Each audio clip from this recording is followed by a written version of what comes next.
I have a ton of blueberries and I need to use them. So we are making vegan blueberry bars today. Give them a good wash. Get all the leaves and stems and stuff off of them.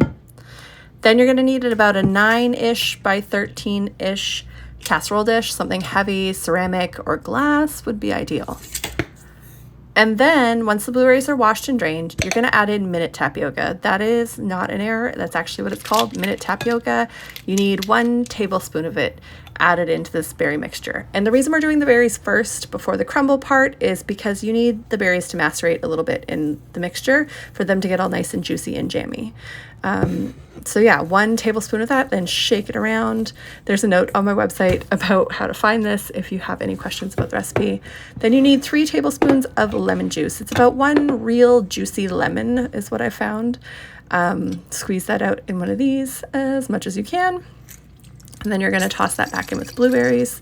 Now, normally I don't use a lot of sugar in my cooking, but the blueberries were really sour and the lemon is really sour. And if you don't add sugar, you're just going to have an inedible sour mess. So we're just going to have to live with it. There is going to be 3/4 of a cup of white sugar in this mix. It's 3/4 of a cup of white sugar to 4 cups of fruit. So like, it's fine. We're all going to live. We're going to enjoy our lives. So yeah, 3 tablespoons of lemon juice, as I mentioned. You can be a little bit over with this if you like them more lemony. That's up to you. Just don't go overboard or things will get a little messy in the pan. And then just measure out that 3/4 of a cup of white sugar. Again, I know, don't give me flack. I was also one of those anti-sugar people for a very long time. Obviously, if you have sugar problems, don't eat this, but this is a treat. It is not an everyday meal.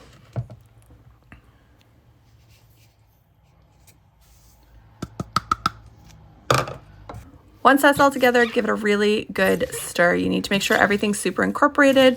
The sugar is touching all the blueberries. The maceration process is going to release all of the juice out of the berries while you let them sit, and it'll make it like extra jammy and bubbly. The tapioca starch, that's what it's for as well. You'll find a lot of people use cornstarch. I personally prefer tapioca starch. I like it, goes like clear. While those are sitting in another bowl, you're going to do 2.5 cups of quick cooking rolled oats. This is not oatmeal. This is rolled oats, not flake oats, rolled oats. And then 2 cups of whole wheat pastry flour. I personally use Bob's Red Mill. I know it can be a little tricky to figure out how to find whole wheat pastry flour in the grocery store. If you look on my site, you'll find a picture of the ones that I use along with a picture of the minute tapioca so that you can find it in the store. I know it's usually hidden somewhere, but it is there, I promise. And then I realized I used the wrong measuring cup, and then I had to do some quick math to figure out how to fix this. I promise it's 2 cups of whole wheat pastry flour. To that, you're going to add in 1 cup of brown sugar, not packed. Usually when you use brown sugar, you pack it. This is not packed, it's just loose. And then about 1/4 teaspoon of salt, just to do the salt thing in there. And then the big part is you're going to need a cup of margarine. Now, if you need to measure margarine, something soft, peanut butter, use the water method. Take a 2-cup measure, put 1 cup of water in it, or adjust this for what you're trying to measure. But you submerge the soft stuff below the water, and when the water line rises, it'll tell you how much is in there. So for example, I'm still pushing it under the water line here. When the water line gets to 2 cups, I know that I'll have 1 cup of margarine, 1 cup of water. My mom taught me this when I was a kid. I use it for anything soft that I need an accurate measure for because it's just too much of a pain to get it in and out of measuring cups.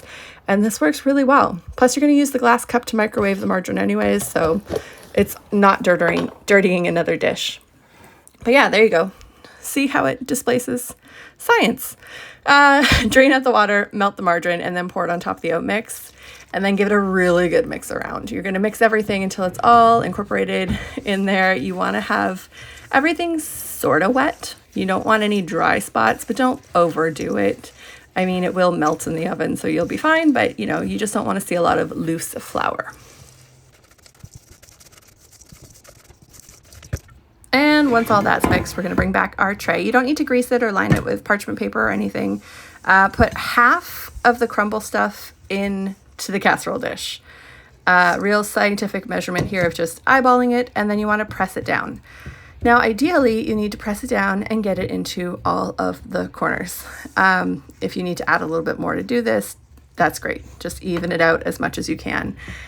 If you're like me, you will be frustrated by this process and want it to be very even. So what I like to do is get out a sheet of parchment paper and finish the job, because I can never get it as flat as I want, and it's just my personality.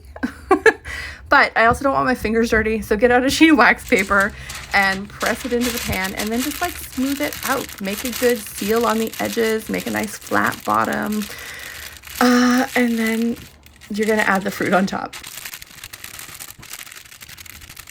Okay, now that we have the perfect layer and the blueberries are looking juicy, just put them on top, all of them. All the juice, all the tapioca, scrape down the sides. Yes, they will have sort of oozy juices coming out of them. That's totally fine. That's what's gonna make all the jammy stuff when you go to turn it into the oven. It'll come out jammy, and it's just, trust me, the liquid is fine. Don't worry. Trust the process. Everything will work out in the end. You're not going to turn into a lake of blueberries. Don't worry about it. And now take whatever is remaining of your crumble mixture, which should be half, and then spoon it over top. By spoon, I just mean sort of plop it in there and then go with whatever works for you. Make it kind of evenish. Try to get it, you know what, you do you. You do whatever is working for you on the day. I'm not going to judge.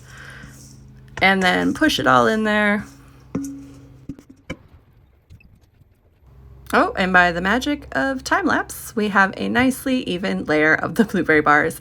Pop them in the oven at 375 for 45 minutes, or until it's golden brown on top and it has sort of a jammy texture that's bubbling through. See all those little bubbles? That's exactly how you want it to look. Let this cool for about 20 minutes before you try to eat it, or you will burn your mouth. Enjoy.